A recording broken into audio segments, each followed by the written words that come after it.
Hello అండి, welcome back to my channel. నార్మల్గా cakes అందరూ కూడా ఇంట్లో ఈజీగా చేసేస్తారు, కానీ గోధుమ పిండితో బనానా కేక్ని ఎప్పుడైనా ట్రై చేశారా? చాలా ఈజీ ప్రాసెస్ అండి, చాలా హెల్దీ కూడా.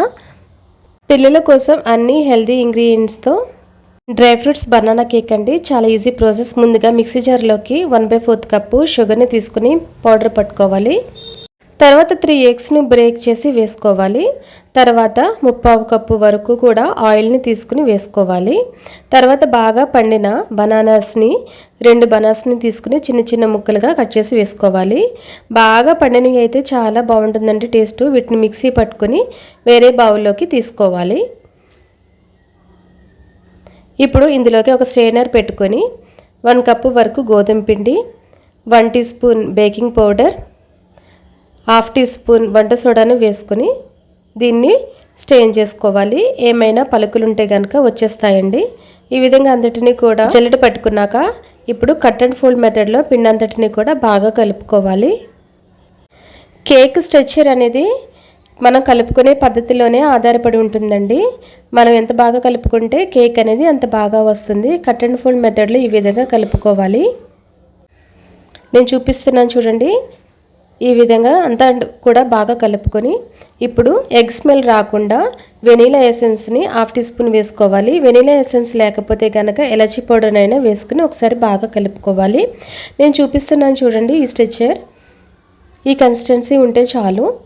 ఒకవేళ మీకు పిండి కనుక గట్టిగా ఉంటే కనుక కాచి చల్లార్చిన పాలను వేసుకొని ఈ విధంగా వచ్చేంత వరకు కలుపుకోవాలి.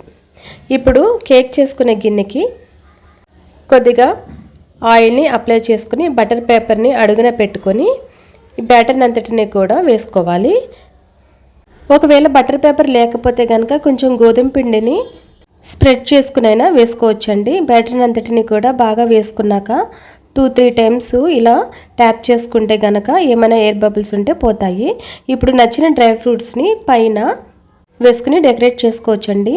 మీకు డ్రై ఫ్రూట్స్ కనుక వద్దనుకుంటే కనుక ట్రూటీ ఫ్రూటీని కూడా వేసుకోవచ్చండి, అది కూడా చాలా బాగుంటుంది.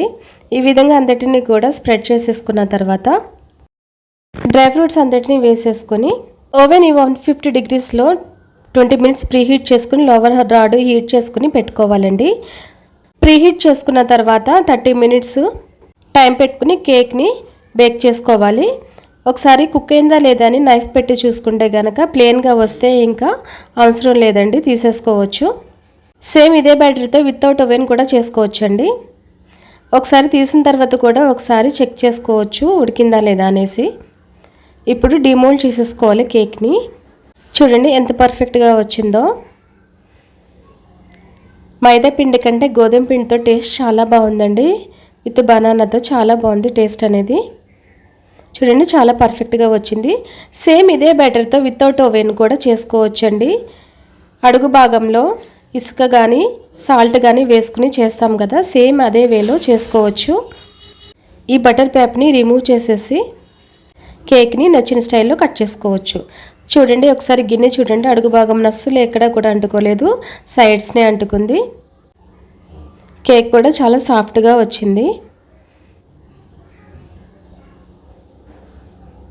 ఎవరికైనా మీరు బర్త్డేకి గిఫ్ట్స్ ఇవ్వాలనుకున్నా ఈజీగా హెల్తీగా పిల్లలకి ఇవ్వచ్చండి. మైదా పిండి అయితే ఎప్పుడు చేసుకోలేము, ఇలా గోధుమ పిండి అయితే ఎప్పుడే కావాలంటే అప్పుడు చేసుకోవచ్చు. చూడండి ఎంత పఫీగా ఉందో. మైదా పిండి మనం ఎక్కువగా యూజ్ చేయము ఇంట్లో, హెల్త్కి మంచిది కాదని. ఒక్కొక్కసారి ఇలా గోధుమ పిండితో కేక్ చేసి పిల్లలకి పెడితే వాళ్ళు తృప్తిగా తింటారు, మనకి హ్యాపీనెస్ ఉంటుంది. చూడండి ఒకసారి చాలా సాఫ్ట్గా పఫీగా ఉంది. ఇప్పుడు మీకు నచ్చిన సైజులో అంతటిని కూడా కేక్ని స్లైడ్స్గా కట్ చేసుకొని సర్వ్ చేసుకోవచ్చండి. చాలామంది చూస్తున్నారు కానీ సబ్స్క్రైబ్ చేసుకోవట్లేదు. సబ్స్క్రైబ్ చేసుకుని లైక్ చేయండి. Thanks for watching.